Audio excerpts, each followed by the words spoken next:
সৃষ্টি স্থিতি আর প্রলয়ের আমি এই একমাত্র ঘোড়াকে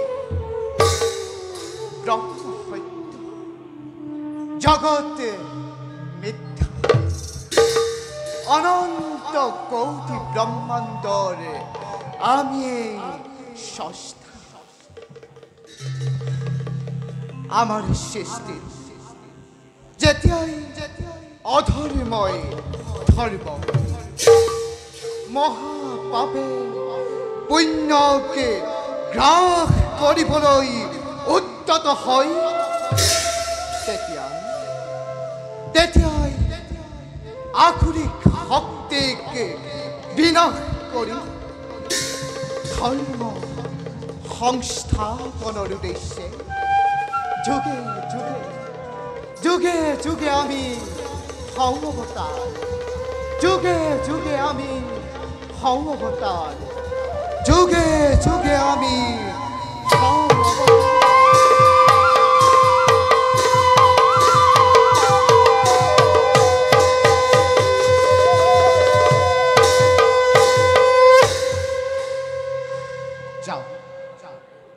সৃষ্টির কল্যাণের হেতু নিষ্কর্তব্যত আমি গ্রহণ।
গজন আৰু ভ্ৰমণ এই চাৰিমুঠি জীৱ জগতৰ সৃষ্টিকৰ্তা বিৰিঞ্চি বুলি জানে মোক সকলোৱে। ঈশ্বৰৰ ইচ্ছাত যিমানেই সুবিশাল কৰ্মজাল মই কৰিলো ৰচনা, অতৃপ্ত বাসনাৰ মৰিচিকা খেদি অসীম মৰুৰ প্ৰান্তত হ'ল ধাৱমান। জগতৰ ঈশ্বৰ তুমি, কি যে তোমাৰ অপাৰ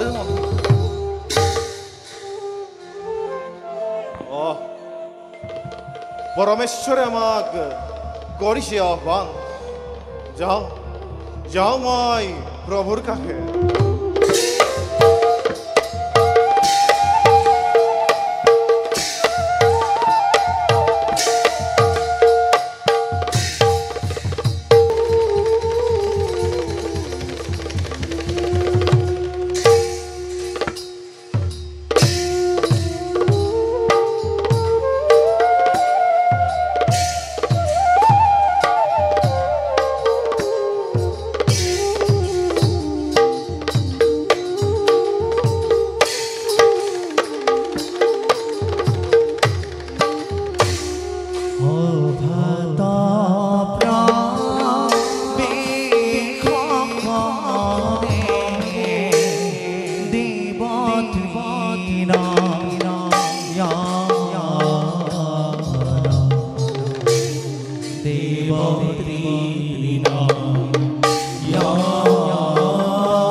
জাতিষ্কাৰ কৰিছে মোৰ কৈলাসী ভক্তই কয় আমাক কৰুণাময় আহত বুলি, কিন্তু কিন্তু নিন্দুকজনে এই শ্মশানৰ ভস্ম ধূলাত ধুহুৰিত ভূত পেটৰ সংগী অঘৰী বুলি মোক কৰে তিৰস্কাৰ। অৱশ্যে যোনেই যি বুলি নাভাবক কিয় জগতবাসীক আমি বুজাব লাগিব, যত জীৱ তত শিৱ শিৱ।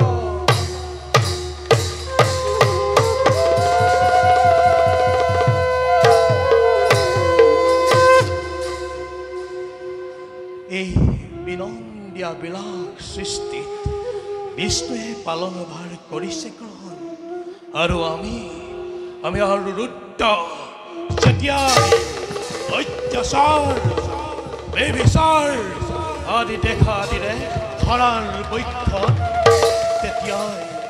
তেতিয়াই পলয় ৰুদ্ৰৰূপে এই শ্মশান কপাই সংহাৰী অপশক্তি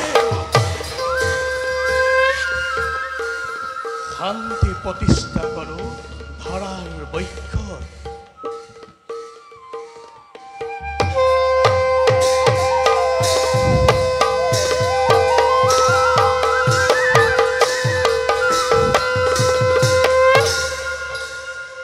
ধ্যান যোগে জানিব পাৰিছোঁ পৰম পিতা পৰমেশ্বৰ বিষ্ণুৱে স্মৰণ কৰিছে মোক। নৰহৰি শান্তিক পলম যাওঁ মই বিষ্ণুৰ সমীপে।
হে প্ৰজাপতি, প্ৰভু আপুনি এই জগত সৃষ্টি কৰিছে আৰু আমি সেই জীৱ জগত পালন কৰিছোঁ আৰু ৰুদ্ৰই অন্যায় অধৰ্ম হ'লে তাকে ধ্বংস কৰি সৃষ্টিতে ৰক্ষা কৰি আহিছে। এইদৰে আমি তিনিও অবিৰাম গতিতে জগতখন ৰক্ষা কৰি আহিছোঁ। কিন্তু হঠাৎ আমাৰ সৃষ্টিতে অজানিতে উলটে পালট হ'ব ধৰিছে। প্ৰজাপতি স্বজন কৰিবলৈ পাহৰিছে আৰু আমি পালন কৰিবলৈ পাহৰিছোঁ আৰু ৰুদ্ৰই সংসাৰ কৰিবলৈ পাহৰিছোঁ। যেনে এই দৃষ্টি নিক্ষেপ কৰিছোঁ সকলোতে আমাৰ সৃষ্টিতে পাপৰি দ্বাৰা নিমজ্জিত হৈ ধৰ্মকে চুৰমাৰি কৰি অধৰ্মই এফালৰ পৰা দাস কৰি আহিব ধৰিছে। ইয়াৰ কাৰণ কিবা ধৰিব পাৰিছিল প্ৰজাপতি আৰু দেৱাদিদেৱ মহাদেৱ? প্ৰভু আমি আহি এই যুগৰ শেষ কল্প ধৰি দিলোঁ। যুগৰ পৰিৱৰ্তনৰ সময়ত পৃথিৱীত অন্যায় অধৰ্ম অপায় অমংগল আদিয়ে দেখা দিছে। তাক ৰোধিবৰ পৰা ক্ষমতা কাৰো নাই। তাৰে অমংগলৰ সূচনা হৈছে নেকি প্ৰভু? চাৰিওফালে কেৱল অন্ধকাৰ। কাৰণ গ্ৰহে এফালৰ পৰা গ্ৰাস কৰি আহিছে প্ৰভু। প্ৰভু এটা কল্পৰ শেষ হোৱাৰ লগে লগে আন এটা কল্প হয় আৰম্ভ। আৰু যদি সেই কল্প ধৰ্ম স্থিতি ল'ব পাৰে তেন্তে তাৰ ফল অতিকে লাভদায়ক হৈ অনাদৰ অনাবৃষ্টি দূৰ হয়। আৰু যদি অধৰ্ম স্থিতি ল'ব সুবিধা পায় তেন্তে তাৰ ফল অতিকে ভয়ংকৰ হয়। মৰা মাৰি কটা কটি আদি মহাপ্ৰলয় হ'ব আৰম্ভ।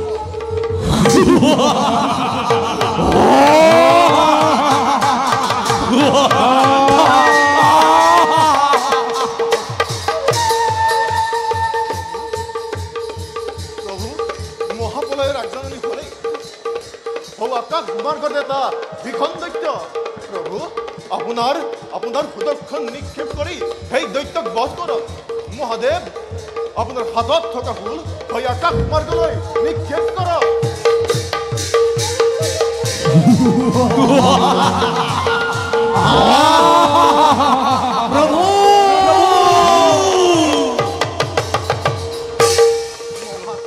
প্ৰভু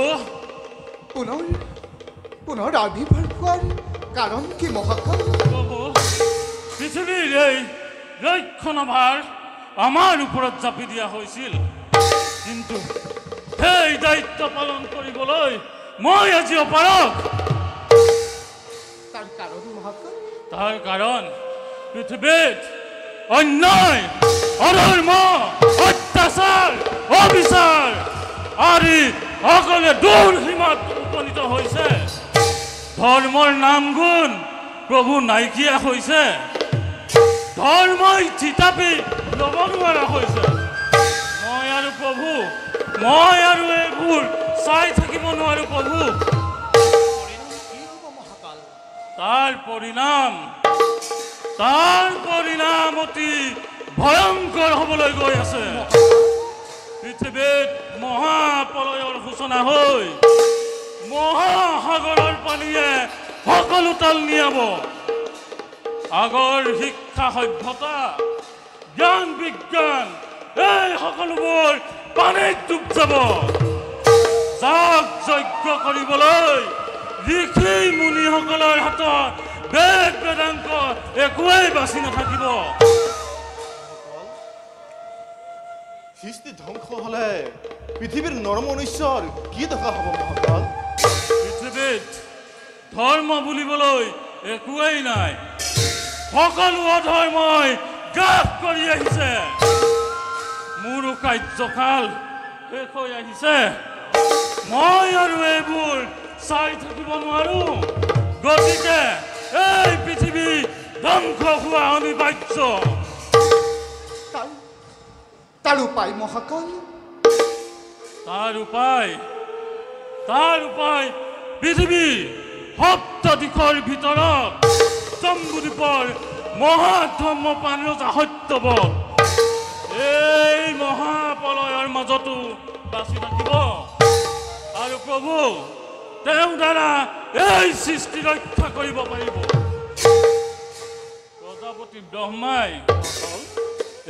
প্ৰজাপতি ব্ৰহ্মাই যিমানবোৰ বেদ বেদাংগ আছে এই সকলোবোৰ পুনৰ জন্মৰ কাৰণে সংগ্ৰহ কৰিব লাগিব আৰু পিতামহ ৰুদ্ৰই এই মহাপ্ৰলয়ৰ মাজত যিমানবোৰ সৃষ্টিকাৰী মহাদৈত্য আছে এই সকলোবোৰ আপুনি ধ্বংস কৰিব লাগিব আৰু মই কি কৰিব লাগিব মহাকাল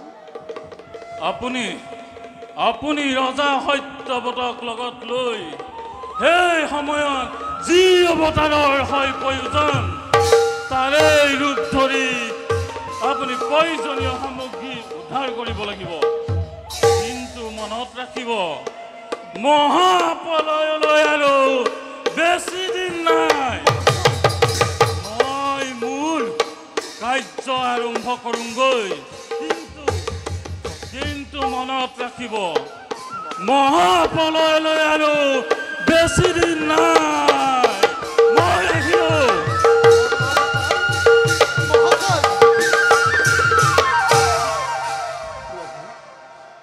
এই বিনন্দীয়া সৃষ্টিত বেদ বেদাংগ শিক্ষা দীক্ষা সাহিত্য সংস্কৃতি মহাপ্ৰলয়ত ডুব যাব ঘৰ উদ্ধাৰ কৰিবলৈ ক'ত থাকিব প্ৰভু প্ৰজাপতি প্ৰভু আপুনি যিমানবোৰ বেদ বেদাংগ কৃষ্টি সভ্যতা নিদৰ্শন সকলোবিলাকে ৰক্ষণাবেক্ষণ কৰিব বিশেষকৈ প্ৰভু ৰাধা আৰু সকলোবোৰৰ কিছু আভাসে মাত্ৰ ৰাখি যাব পৰা যায় তাৰ ব্যৱস্থা কৰিব আৰু ৰুদ্ৰই হঠাতে মহাবলী ধাৰণ কৰি সকলোবোৰ সামগ্ৰীৰ ৰক্ষণাবেক্ষণৰ দায়িত্ব গ্ৰহণ কৰিব এবে আপোনালোকে যাওক নিজ নিজ কৰ্তব্যত হওক গ্ৰহণ আমি নিজ কৰ্তব্য অগ্ৰসৰ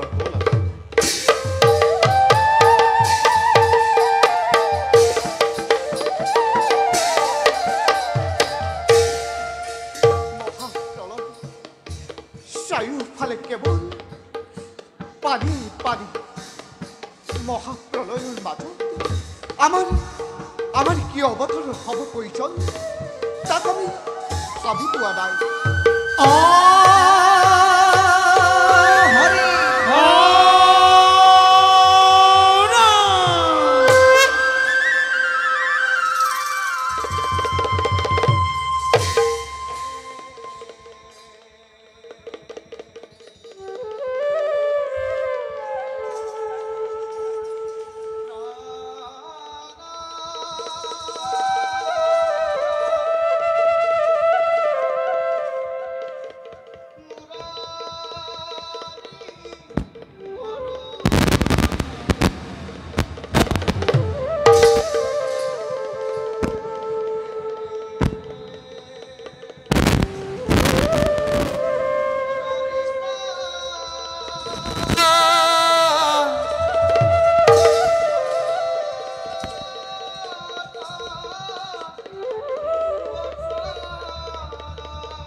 বিপদৰ সন্মুখীন হৈ ব্ৰহ্মা বিষ্ণু মহেশ্বৰে একেবাৰে উপায়হীন হৈ পৰিছে।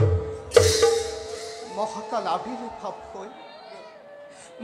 আবিৰ্ভাৱ হৈ কৈ গ'ল মহাপ্ৰলয়ৰ কথা। মহাপ্ৰলয়ত মহাসাগৰৰ জলধাৰাই সমগ্ৰ পৃথিৱী ডুবাই পেলাব। কোনো ক'তো বাচি নাথাকিব। মাত্ৰ দৈত্য আৰু অসুৰবোৰ মহা ভয়ংকৰ হৈ উঠিব।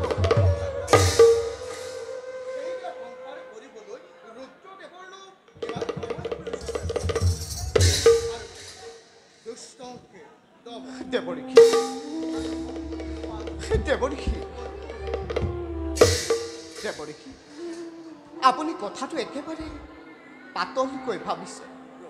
ধ্বংস হোৱা সৃষ্টি পুনৰ গঢ় দিয়াটো জানো ইমান সহজ?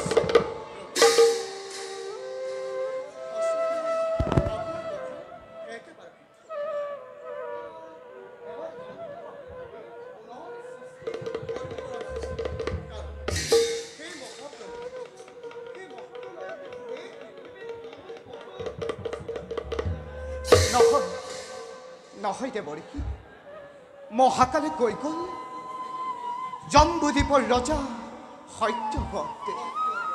হয় দেৱৰীষি, জম্বুদ্বীপৰ ৰজা সত্যব্ৰতে এই মহাপ্ৰলয়তে বাচি থাকিব।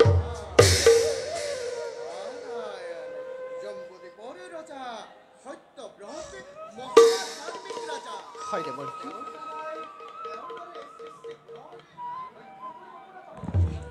কিন্তু কেনেকৈ দেৱৰীষি? যিমানবোৰ বেদ বেদাংগ আছে সকলোবিলাক আৰু সেই মহাপ্ৰলয় জীৱ জন্তুসমূহৰে ৰক্ষণাবেক্ষণৰ ব্যৱস্থা কৰি সৃষ্টি পুনৰে ৰক্ষা কৰিব পৰা যাব। দেৱৰীষি, আমি তাৰে পৰিকল্পনা কৰি আহিছিলোঁ। সময়তে ব্যৱহাৰ কৰিব লাগিব। পাৰো দেৱৰীষি, এনেদৰে মাজে সময়ে বুদ্ধি ভৰসা দি থাকিবলৈ একেবাৰে নেপাহৰিব।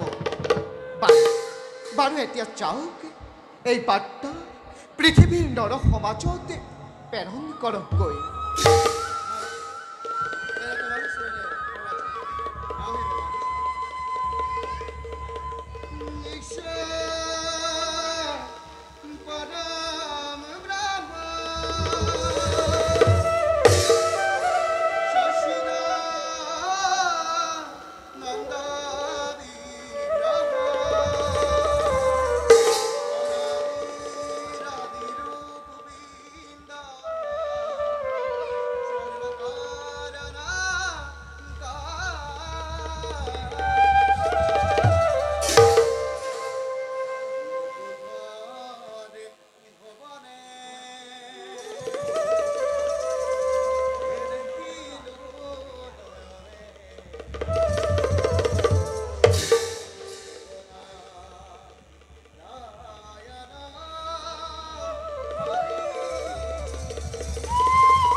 বুঝিছোঁ, ভালদৰে বুজিছোঁ। আমাৰ অৱতাৰৰ ক্ষণে হৈছে সমাগম। যাওঁ এতিয়া আমি নিজ কৰ্তব্যৰ হেতু।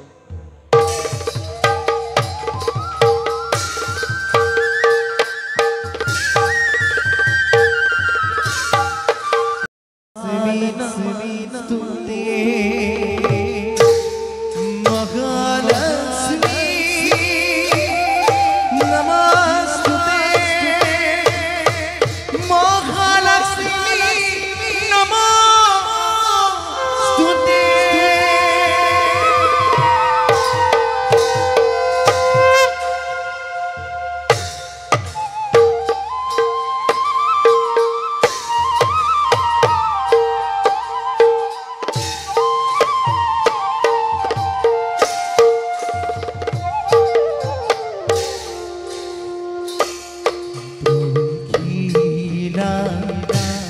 সভার মাঝে জগত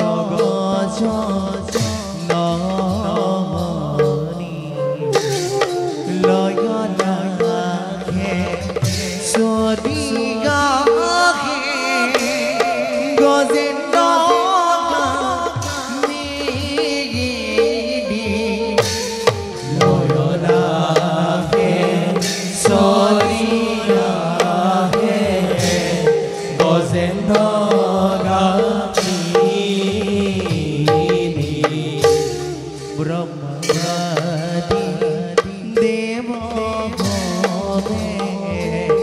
তপ জপ রাম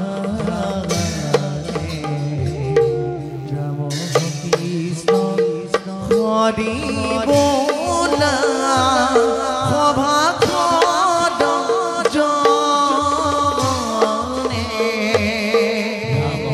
কৃষ্ণ হরি বোলা সভা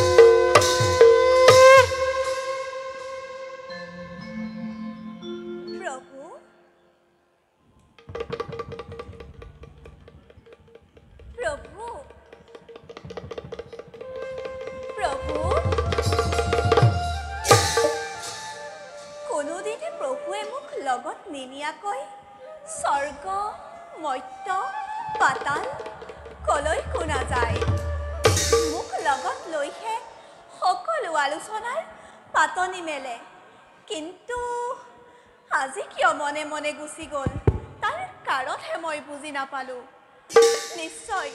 নিশ্চয় কৰবাত কিবা গুপ্ত আলোচনা চলিছে হৰি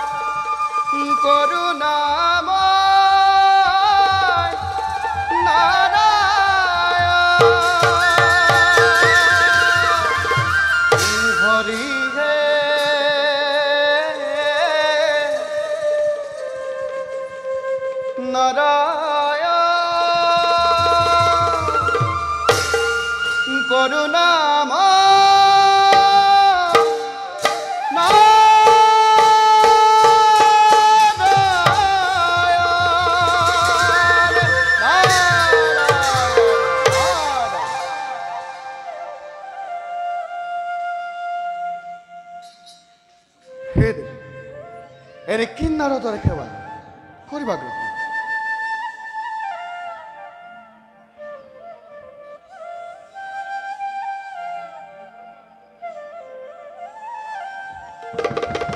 দেৱী কিবা সেইটো দেখুৱা যে এটা চিন্তাম্বিত মন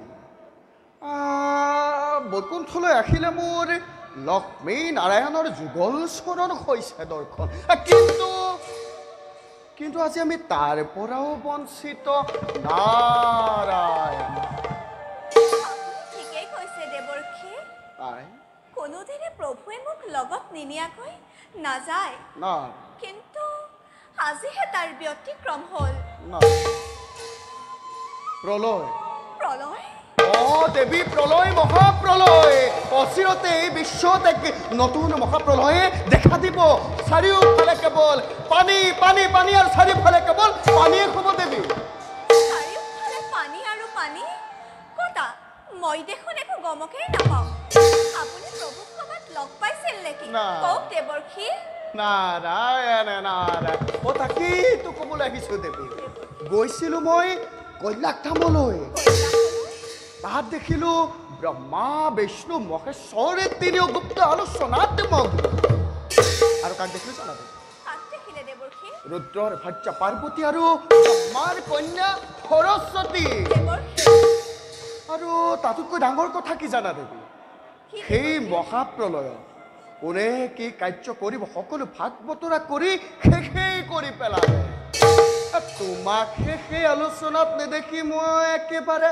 আচৰিত হৈ পৰিলোঁ কিন্তু দেৱী বিষ্ণুৱে কিয় আজি তোমাক নিনিয়াকৈ অকলে অকলে গুপ্ত আলোচনা কৰিছে না সেই কথা সঁচানে দেৱৰ্ষি সঁচা মিছা সকলো বুজিবা দেৱী মই গৈ কৈলাশ পোৱাৰ লগে লগে সেই মহাদেৱে সৌটো টুটকি আহিছে বুলি মোক বাৰে বাৰে কৰিলে উপহাস আৰু মই তাত এখন্তেকো নৰৈ বৈকুণ্ঠ ধামলৈ দৌৰি আহিছোঁ দেৱী দেৱৰ্ষি না পৃথিৱীত মহাপ্ৰলয়ৰ সূচনা হৈছে পৃথিৱী ধ্বংস হ'ব তাৰ আলোচনা চলিছে গোপনে অথচ মই একো গমকেই নাপাওঁ এই গুপ্ত আলোচনাত যদি শিৱৰ ভাৰ্যা পাৰ্বতী ব্ৰহ্মাৰ কন্যা সৰস্বতী থাকিব পাৰে তেন্তে মই কিয় প্ৰতাৰিত হলো দেৱৰ্ষি এতিয়া মোৰ কৰ্তব্য কি তোমাৰ কৰ্তব্য ভাৱে অপমানিত হৈছো দেৱৰ্ষি মই ভীষণভাৱে অপমানিত হৈছো তাতোতকৈ ডাঙৰ কথা কি জানা কি দেৱৰ্ষি সেই মহাপ্ৰলয়ত যিমানবোৰ বেদ বেদাংগ আছে সকলোবিলাকৰ সংৰক্ষণৰ ভাৰ কাক দিছে জানা তুমি মোক দেৱৰ্ষি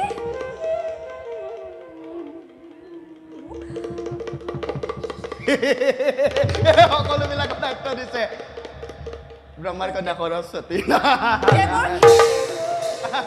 আৰু যিমানবোৰ জীৱ জন্তু আছে সকলোবিলাকৰ সংৰক্ষণৰ ভাৰ কাক দিছে জানা সেই দায়িত্ব প্ৰভুৱে নিশ্চয় মোকেই দিছে দেৱৰ্ষি তোমাক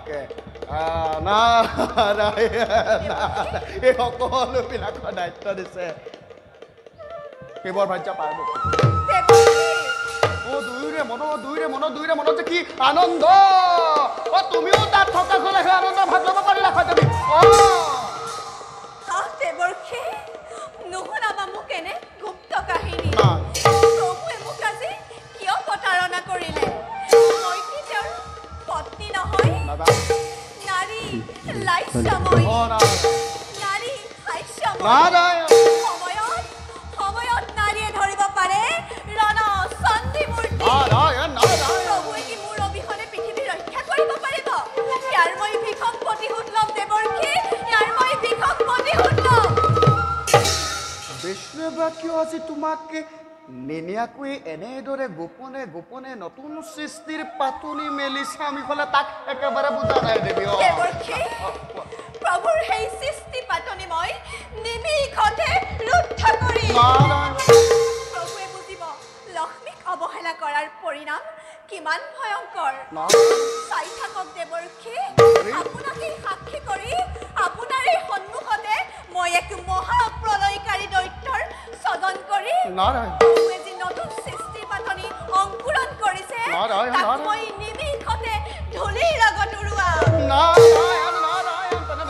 তেনে নকৰিবা মহাপ্ৰলয় সৃষ্টি হোৱাৰ আগতে তুমি এক নতুন মহাপ্ৰলয় সৃষ্টি নকৰিবা নহ'লে তুমি আৰু মই হৈ মৰ্ত্যলৈ খহি পৰিম তুমি আৰু মই কিন্তু সেই মৰ্ত্যলৈ খহি পৰিম দেৱী মনত ৰাখিবা দেৱী তুমি আৰু মই মৰ্ত্যলৈ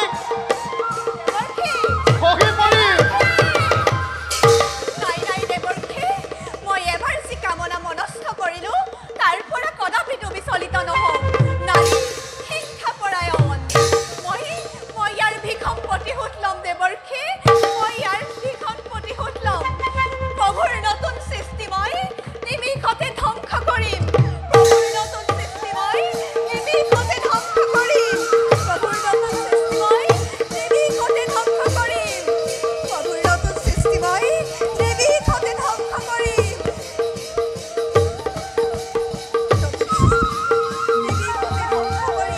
সৃষ্টি হয়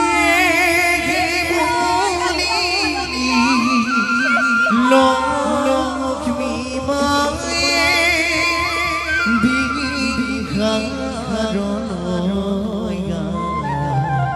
আকাশ লংঘা দৈত্য সজনক বিলা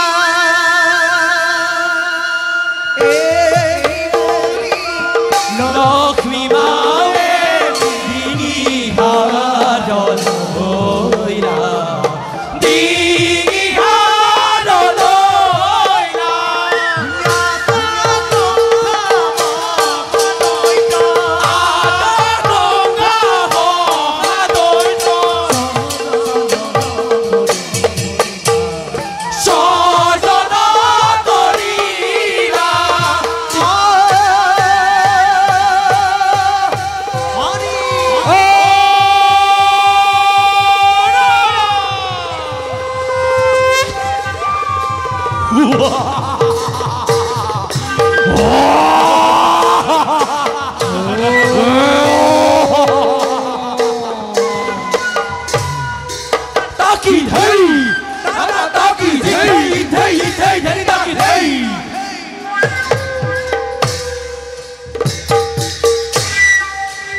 কোনে মোক কৰিলে স্বজন মই পুত্ৰ ময়েই তোক কৰিলো স্বজন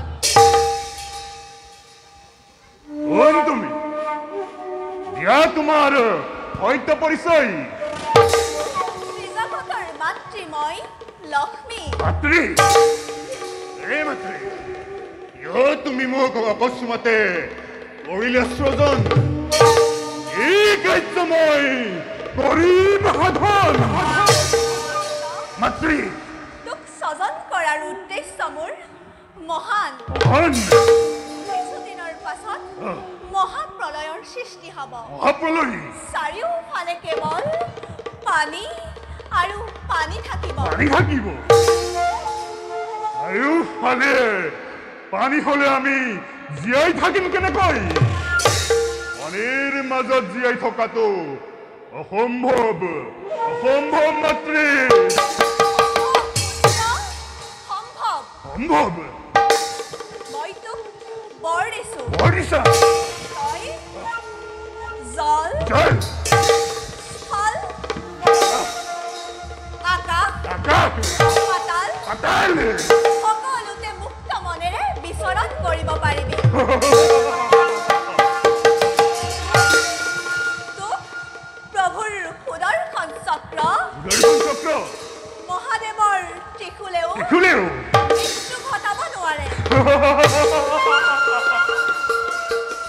তোৰ সৰ্বশৰীৰ মই সৰ্বশৰীৰ মাতৃ তোৰ সৰ্বশৰীৰ মোৰ মই সৰ্বশৰীৰ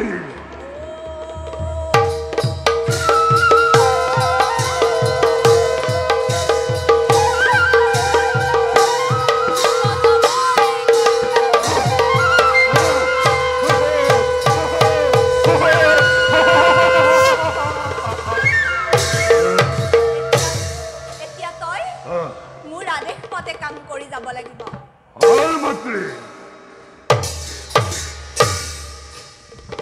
মাতৃ তো এই নামেৰে পৰিচিত সময় ধৰাৰ বৈঠত দৈত্য মাতৃ তোক মই ডিঙিৰ হাড়ৰ পৰা স্বজন কৰিছো আৰু প্ৰস্তুতন কৰিছা তোৰ মুখমণ্ডল দেখিবলৈ মুখমণ্ডল তোৰ মুখমণ্ডল দেখিবলৈ এই মাতৃ ঘোঁৰাৰ দৰে ঘূৰাই গলে সেয়ে তোৰ নাম হ'ব নাম কি হ'ব মাতৃ তোৰ নাম হ'ব কি হ'ব মাতৃ ভয় দৈত্য দৈত্য ভয় দৈত্য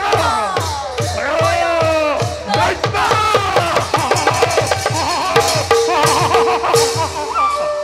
পুত্ৰ মাতৃ ভয় দৈত্য নামেৰে তই ধৰাৰ বৈক্ষত হবি জনাজাত মাতৃ এতিয়া যা পুত্ৰ নিজ কৰ্মত অগ্ৰসৰ ভাল মাতৃ মাতৃ দৈত্য বংশ বৃদ্ধিৰ বাবে মোক এগৰাকী সুন্দৰী ৰমণীৰ হৈছে প্ৰয়োজন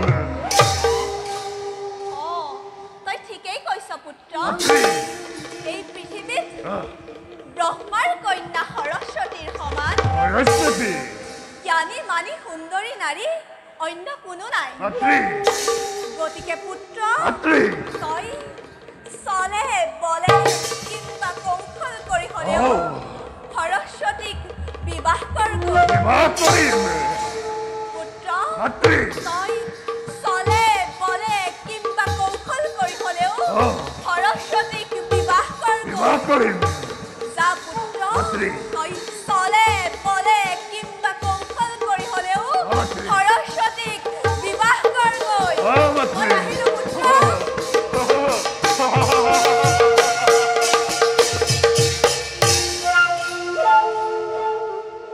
বিশ্ব ব্ৰহ্মাণ্ডৰ প্ৰাসৰ সৃষ্টিকৰ্তা লক্ষ্মীৰ নন্দনময় নাম মোৰ দৈত্য সমগ্ৰ পৃথিৱী ঘূৰিব আজি মোৰেই নিৰ্দেশত স্বৰ্গৰ দেৱতা মৰ্ত্যৰ মানৱ আৰ পাতালৰ বাসুকি ঘৰত হৰে কম্পমান হব মোৰেই ভয়ত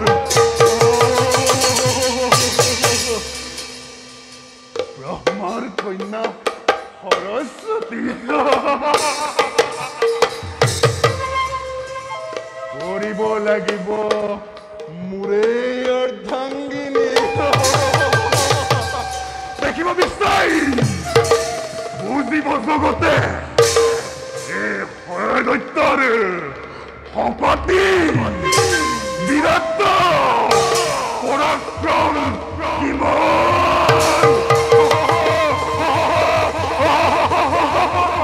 ताकि धई गिरगिर धई ताकि धई गिरगिर धई जिधई गिरगिर धई फिर ताक थेनी दाऊ ताक थेनी दाऊ जिधई तलगरी दाऊ तथा ताकि हिना धई दिनाऊ किती ताक जिधई हिना धई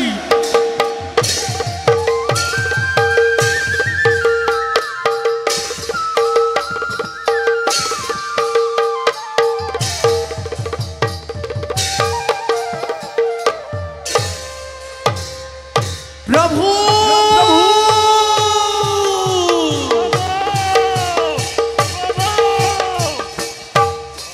পুনৰ আবিৰ্ভাৱ হোৱাৰ কাৰণ কি মহাকাল? প্ৰভু মোৰ সাৱধান বাণী শুনক মহাকাল আকৌ কি সাৱধান পাৰি এটা মহাপ্ৰলয় হোৱাৰ আগতে আন এটা মহাপ্ৰলয়লৈ সাজু হওক আকৌ কি মহাপৰে পৃথিৱী ধ্বংসৰ কাৰণে লক্ষ্মী আয়ে এটা মহাদৈত্য স্বজন কৰিছে আৰু প্ৰভু সি এতিয়া এইফালে আহিব ধৰিছে আৰু তাক বশ কৰাৰ ক্ষমতা কাৰো নাই লক্ষ্মীয়ে দৈত্য স্বজন কৰাৰ কাৰণ কি মহাকাল? প্ৰভু লাহে লাহে সকলো জানিব পাৰিব মই মাত্ৰ সাৱধান কৰি দিলোঁ এতিয়া মই নিজ কাৰ্যত অগ্ৰসৰ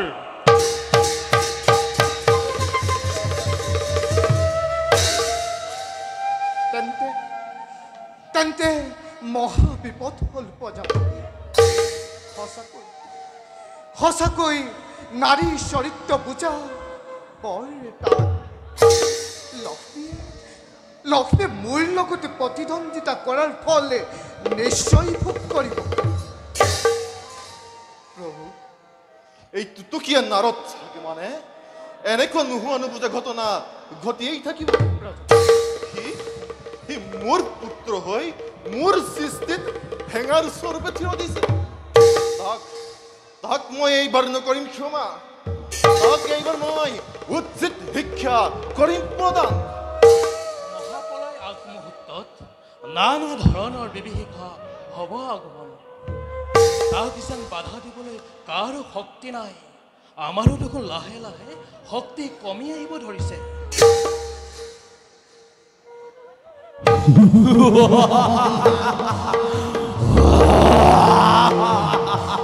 হে বিষ্ণু ওত ব্ৰহ্মা ওত ৰুদ্ৰ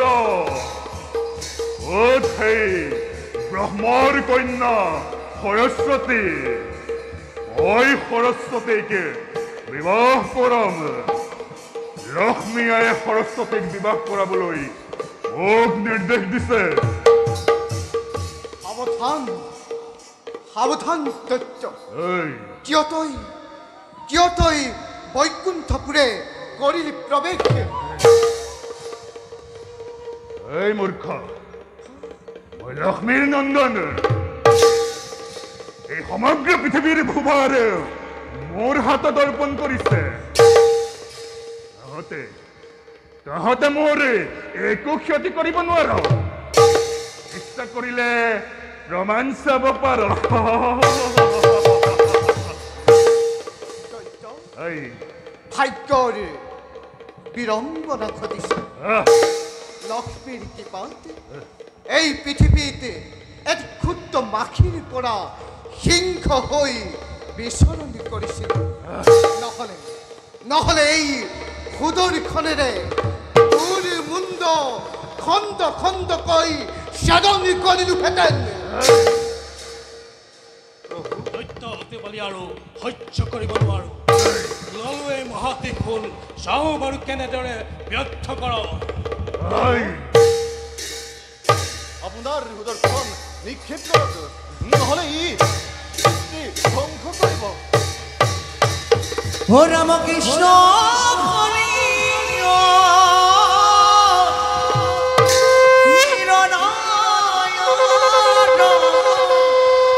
ভীলা কৃষ্ণ হৰি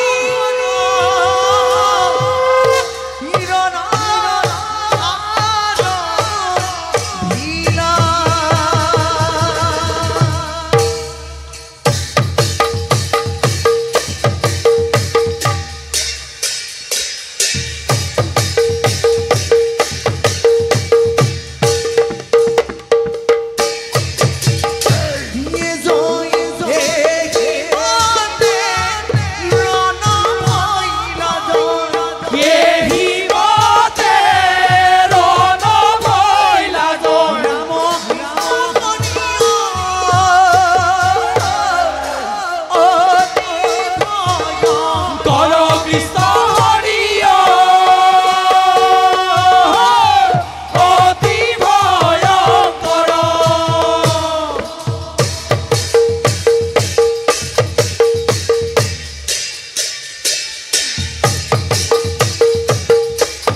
তাহাতক ধৰি আনি জ্বলন্ত অগ্নিত দাহ কৰিব লাগিব মহাপলয় মহাপলয় মহাপলয়কাৰী মহাধমকেতু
Oh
উঠাই হাই মহাপলয়লৈ আৰু বেছি দিন নাই মোৰ পুত্ৰক নাৰদৰ কুচক্ৰান্তত পৰি লক্ষ্মী আয়ে এটি ভীষণ দৈত্য সৃষ্টি কৰিলে সেই দৈত্যই এতিয়া পৃথিৱী তল ওপৰ কৰি ফুৰিছে আই আৰু আৰু কি জানো আই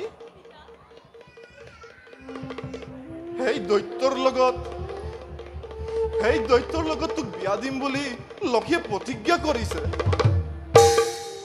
আই তোক লৈ মোৰ বৰ চিন্তা হৈছে আই তই ইয়াত এখন্তেকো নাথাকিবি তই ইয়াত এখন্তেকো নাথাকিবি আই সেই ঘোঁৰাৰ দৰে দুৰ্দান্তকাৰী অসুৰক দেখিলে মোৰ পেটতেই হাত ভৰি লুকায় আই আই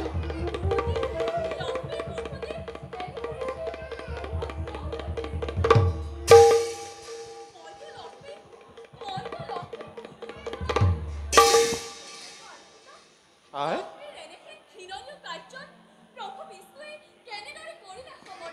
বিষ্ণুৱে এইবোৰ একো গমকেই নাপায় আমি তিনিওজন মিলি গুপ্ত আলোচনা কৰি আছিলো প্ৰভু নাৰায়ণে এতিয়া এই বিষয়ে গম পাই লক্ষ্মীৰ লগত আলোচনা কৰিব গৈছে আই আই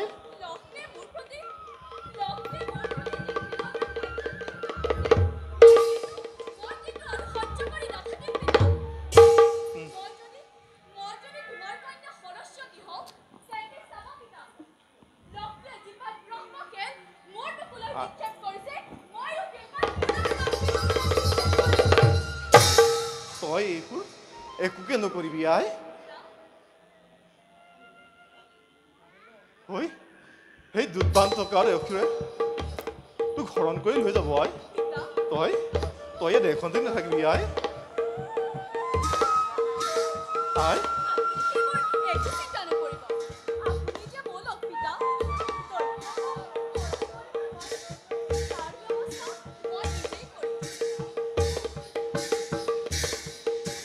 মই এতিয়া আহিলো কিন্তু আই তই এই স্থান কৰ পৰিত্যাগ তোৰ কাৰণে মোৰ বৰ চিন্তা আই মই আহিলো আই মই আহিলো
সৰস্বতী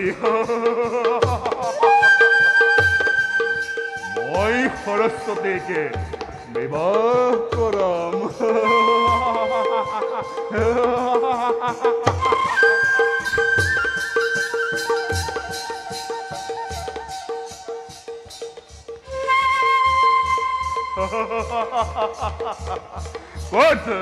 ক'ত সেই সৰস্বতী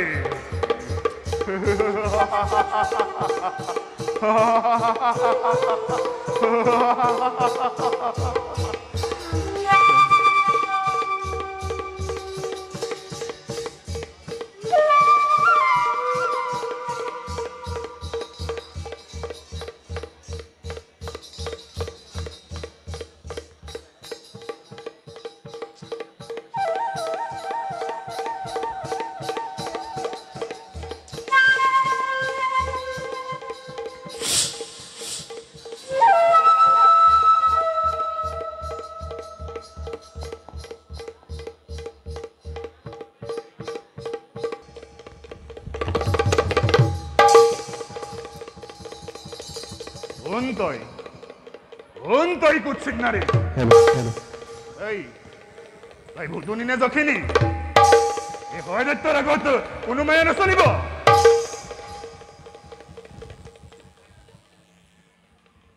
দৈত্যপতি এই মই যখিনীও নহয় মই ভুতুনিও নহয় মই লক্ষীয়াই ৰাখি সৰস্বতীহে এই কি কলি তই সৰস্বতী মাতৃয়ে মোক কৈছিল তই বিশ্ব সুন্দৰী বুলি এনেস্থলত তই সৰস্বতী নাই নাই নাই নাই মোৰ বিশ্বাস নহয় দৈত্যপতি এই আপোনাৰ মাতৃয়ে মিছাৰ আশ্ৰয় লৈছে এই এই জগতত সৰস্বতী নামৰ অন্য কোনো কন্যা নাই এই আপুনি যদি এই গুৰু বা সৰস্বতী গ্ৰহণ কৰে এই তেন্তে মই চিৰকৃতাৰ্থ হ'ম দৈত্যপতি নাই নাই নাই এনে কুৰূপা কন্যা মই গ্ৰহণ কৰিব নোৱাৰো মাতৃয়ে মোক ভীষণ প্ৰতাৰণা কৰিছে মোক গ্ৰহণ কৰক দৈত্যপতি এই আঁতৰ হ মই মাতৃৰ ওচৰলৈ যাবই লাগিব মাতৃ গ্ৰহণ কৰক দৈত্যপতি মাতৃ এই আঁতৰ হ মাতৃ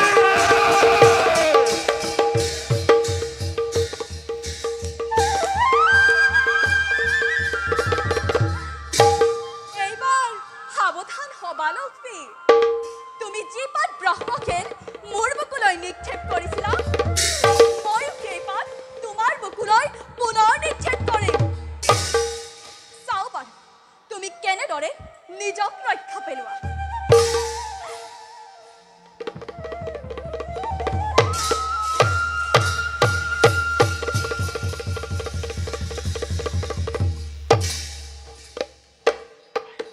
লক্ষ্মী লক্ষ্মী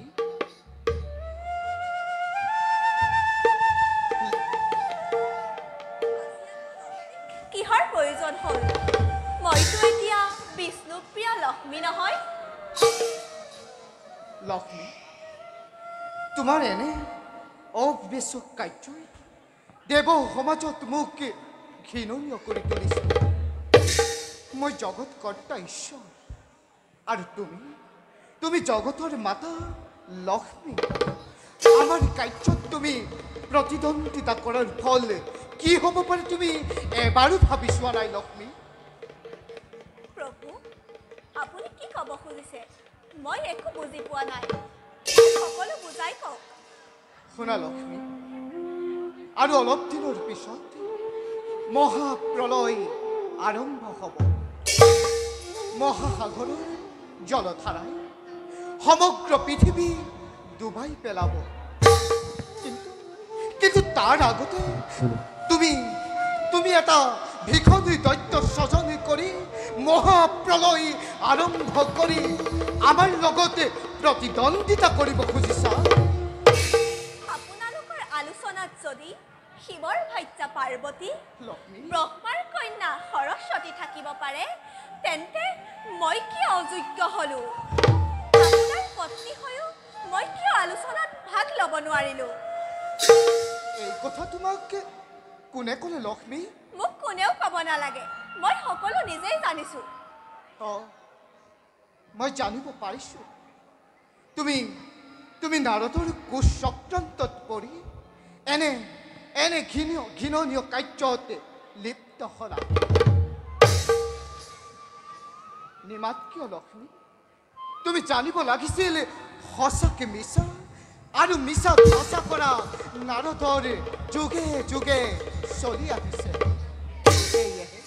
সেয়েহে নাৰদে জগতবাসীৰ আগতে তুতকীয়া বুলি জনাজাত নাৰদ এজন জ্ঞানী মানি ঋষি তেওঁ কেতিয়াও মিছাৰ আশ্ৰয় নলয় আপুনিহে মোক প্ৰতাৰণা কৰিছে এই পৃথিৱীত শিৱৰ ভাৰ্যা পাৰ্বতী ব্ৰহ্মাৰ কন্যা সৰস্বতীৰ সমান জ্ঞানী মানি সুন্দৰী নাৰী অন্য কোনো নাই বুলি গতিকে বিষ্ণুপ্ৰিয়া লক্ষ্মীৰ সেই ক্ষমতা আছেনে নাই তাক প্ৰমাণ দেখুৱাবলৈ মই প্ৰতিদ্বন্দ্বী ৰূপে থিয় দিছোঁ যদি ক্ষমতা আছে তাক প্ৰতিৰোধ কৰক তুমি তুমি দাম্ভিক প্ৰভু তুমি গৰ্বিত প্ৰভু তুমি আজি বিষ্ণুপ্ৰিয়া লক্ষ্মী নোপোৱা প্ৰভু তুমি কোনোবা দানৱী প্ৰভু ইয়াৰ পৰিণাম কি হ'ব পাৰে তুমি এবাৰো ভাবি চোৱা নাই লক্ষ্মী পৰিণামলৈ ভয় কৰি এই লক্ষ্মীয়ে কৰ্তব্যত আগবঢ়া নাই প্ৰভুৱে বুজক লক্ষ্মীক অৱহেলা কৰাৰ পৰিণাম কি হ'ব পাৰে ভুল লক্ষ্মী ভুল তুমি ভুল পথে পৰিচালিত হলা ইয়াৰ পৰিণাম অতি মৰ্মান্তিক হ'ব এদিন নহয় এদিন তুমি ভীষণ সংকটত পৰি উদ্ধাৰৰ বাবে হাহাকাৰ কৰি থাকিব লাগিব কিন্তু সেইদিনা তোমাক উদ্ধাৰ কৰোঁতা এই বিশ্ব ব্ৰহ্মাণ্ডত কোনো নাথাকিব বাৰু তোমাৰ লগত তৰ্ক কৰা আৰু মোৰ কোনো ইচ্ছা নাই কাৰণ তোমাৰ যুক্তি হেৰাই গৈছে লক্ষ্মী মই আহিম কিন্তু যোৱাৰ আগত এটি কথা কওঁ এক কৰ্মফল ধৰ্মৰ জয় আৰু অধৰ্মৰ পৰাজয় ধৰ্মৰ জয় আৰু অধৰ্মৰ পৰাজয় ধৰ্মৰ জয় আৰু অধৰ্মৰ পৰাজয়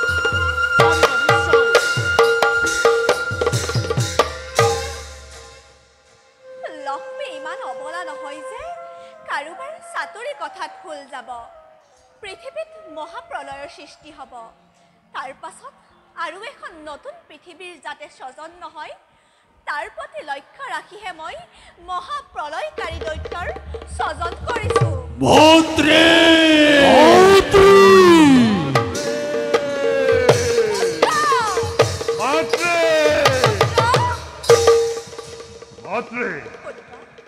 তুমি মোক কিয় বিশ্বাসঘাতকতা কৰিলা তই কি বিশ্বাসঘাতকতাৰ কথা কৈছ পুত্ৰ মই একো বুজি পোৱা নাই এই পৃথিৱীত ইমান বিলাক সুন্দৰী ৰমণী থাকোঁতে তুমি কিয় সেই কুৎসিত সৰস্বতীক মোক বিবাহ কৰাব কৈছা সৰস্বতী কুৎসিত নাৰী মাতৃ এই কথাটো কোনে ক'লে পুত্ৰ সৰস্বতীয়ে আহি মোক নিজেই ব্যক্ত কৰিছে আৰু মোৰ চকু অন্ধ নহয় মাতৃ ভুল পুত্ৰ তোৰ নিশ্চয় কিবা ভুল হৈছে মাতৃ এই পৃথিৱীত ব্ৰহ্মাৰ কন্যা সৰস্বতীৰ সমান জ্ঞানী মানি সুন্দৰী নাৰী অন্য কোনো নাই তেনেস্থলত তই নিশ্চয় কোনোবা অন্য নাৰীক লগ পাইছ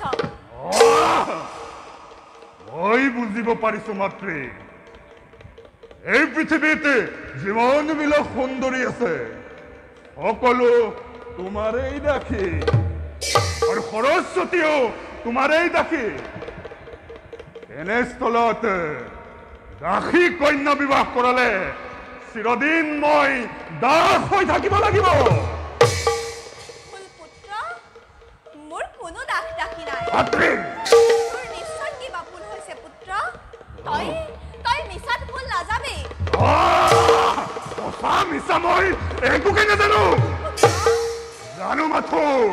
কৰ্তব্য নিজৰ।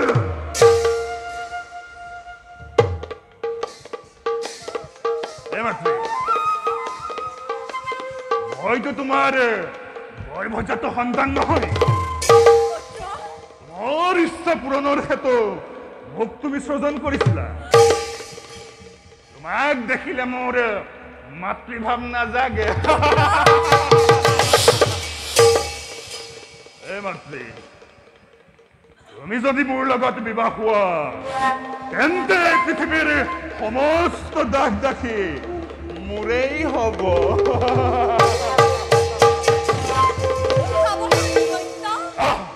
কোন মুখে তই এনে বাক্য কৰিলি উচ্চাৰণ? পুত্ৰ হৈ তই মাতৃক পত্নী ৰূপে পাব বিচাৰ? তোৰ মুখ চাব নাপায়। তোৰ সদস্য মোৰ সন্মুখৰ পৰা দূৰ হ। ভুল কৰিলা মাতৃ, ভুল কৰিলা মাতৃ। এতিয়া সেই ভুলৰ প্ৰায়শ্চিত্ত কৰা।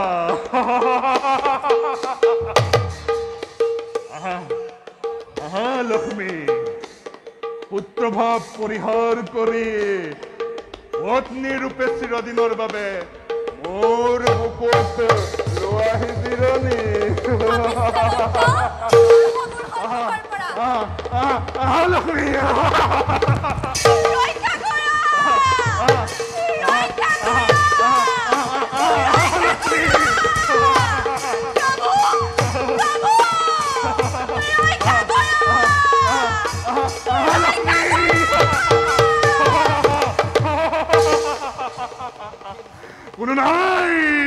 কোনো নাই ৰক্ষা কৰিব। এতিয়া এই হৰদৈত্যই সৰ্বে সৰ্বা লক্ষ্মী।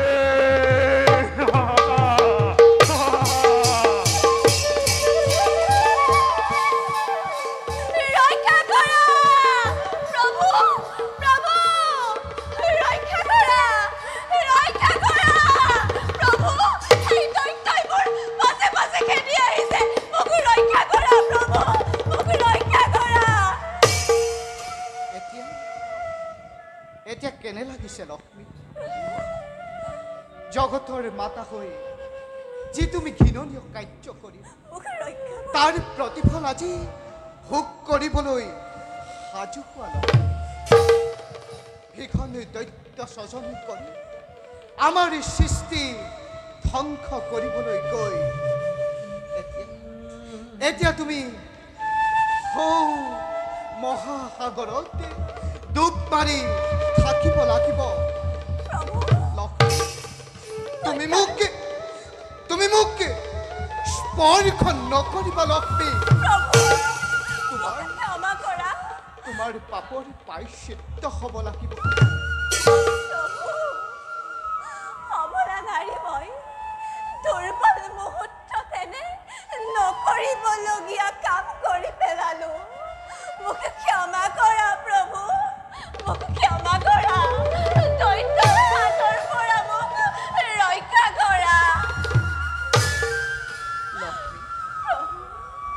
দৈত্য হাতৰ পৰা ৰক্ষা কৰাৰ ক্ষমতা আজি আমাৰ হাতত নাই লক্ষ্মী। দৈত্যৰ ৰাগত আমাৰ সুদৰ্শন চক্ৰয়ো সাধাৰণ অস্ত্ৰতে পৰিণত হ'ল। সেয়েহে লক্ষ্মী,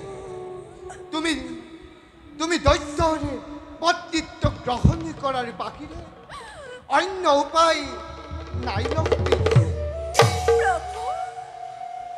আপুনিও আজি এনে বাক্য কৰিলে উচ্চাৰণ?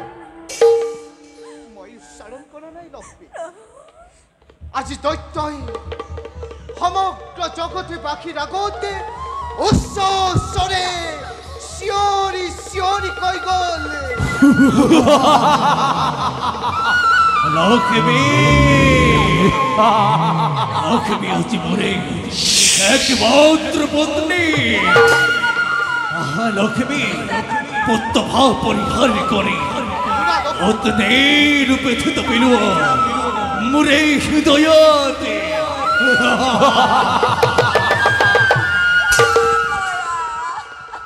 গতিকে গতিকে এতিয়াৰ পৰা আৰু তুমি বৈকুণ্ঠপুৰী শুৱনি কৰি থাকিব নোৱাৰিবা। বৈকুণ্ঠৰ দ্বাৰ চিৰদিনৰ কাৰণে তোমাৰ বাবে ৰুদ্ধ হৈ গ'ল। নাই প্ৰভু, মোক ক্ষমা কৰা। ক্ষমা কৰাৰ প্ৰশ্নই নাহে লক্ষ্মী। তুমি দৈত্যৰে পত্নী। সেয়েহে আমি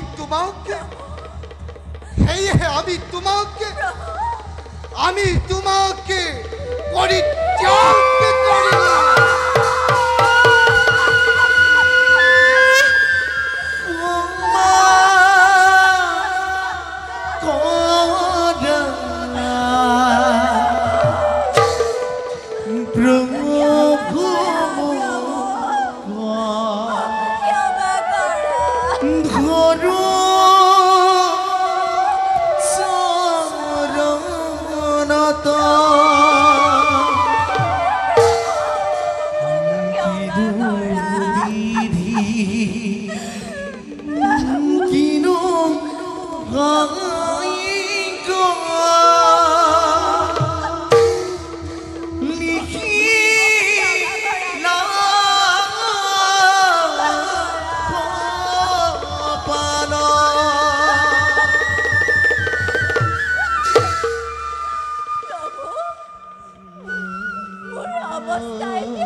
এই তিনিও লোকত তুমি লুকায়ো সেই দৈত্যৰ হাতৰ পৰা ৰক্ষা পাব নোৱাৰিবা।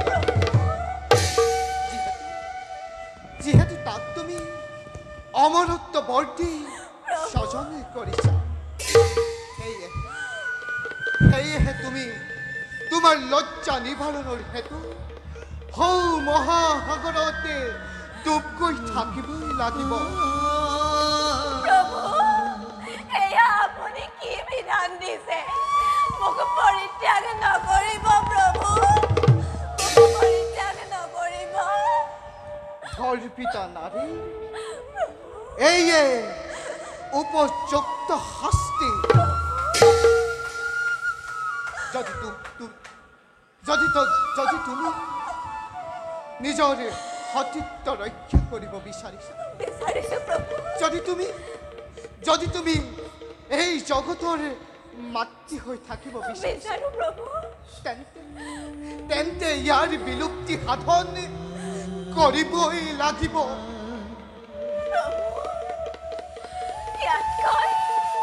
ইয়াতকৈ মোৰ মৃত্যুৱেই শ্ৰেষ্ঠ। আপোনাৰ সুদৰ্শনেৰে মোৰ মুণ্ড ছেদন কৰি সাগৰত পেলাই দিয়ক প্ৰভু, মই তাকেই কামনা কৰিছোঁ।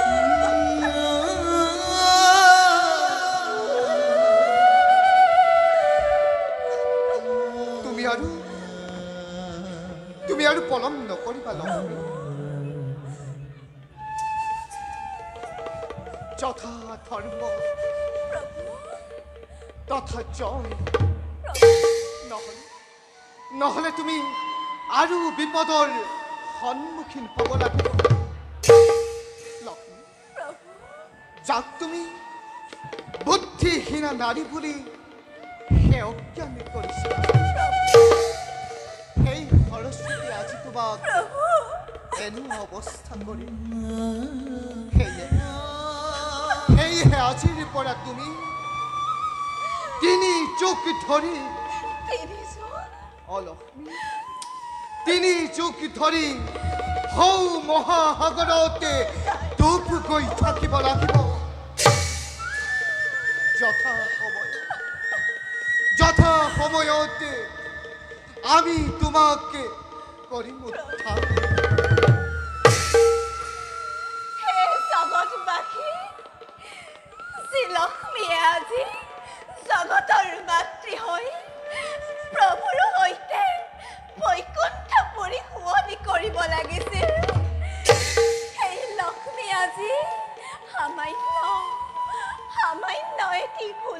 কাৰণে কক্ষচ্যুত ধূমকেতু হৈ বৈকুণ্ঠৰ পৰা খহি পৰিব লগা বৈকুণ্ঠৰ পৰা খহি পৰিব লগা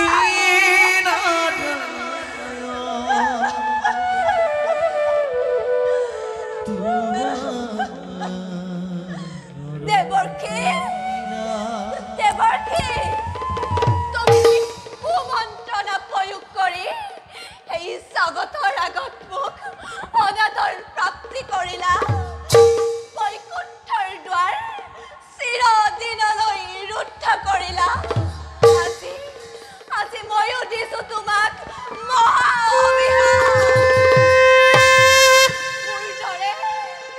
মোৰ দৰে তুমিও এদিন বৈকুণ্ঠৰ পৰা খহি পৰিবা বৈকুণ্ঠৰ পৰা খহি পৰিবা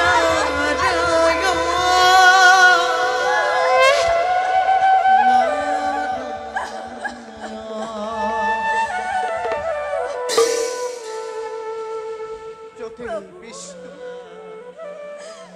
ততেই লক্ষ্মী আজি আজি বৈকুণ্ঠপুৰী শুৱনি কৰি থাকিব লাগিছিল কিন্তু ভাগ্যৰে কি যে বিড়ম্বনা দেৱ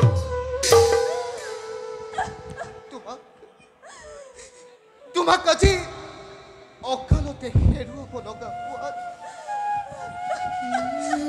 মই যে কিমান মৰ্মান্তিক হৈছো দেৱী হৃদয় মোৰ ভাগি চুৰমাৰ হৈ গ'ল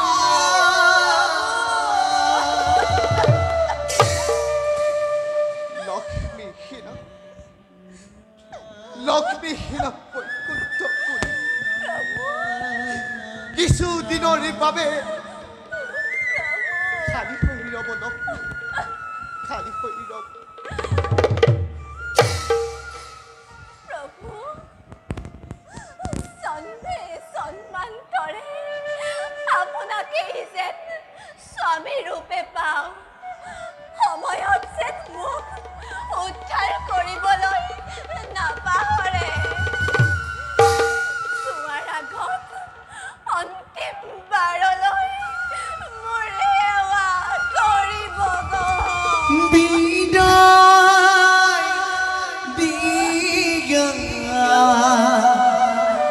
প্ৰভু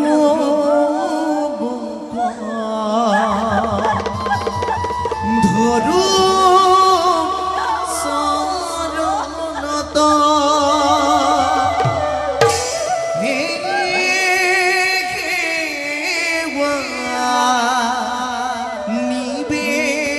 নিবেদিলো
লক্ষ্মী লক্ষ্মী তুমি আৰু বেজাৰ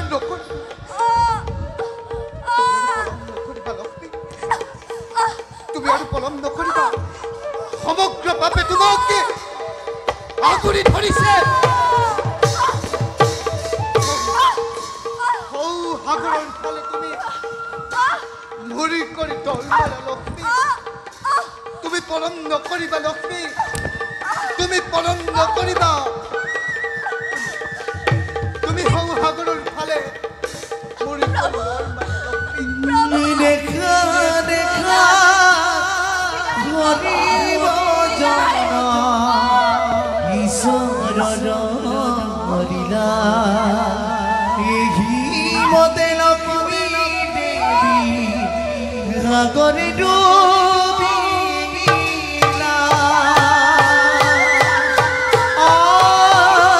হৰি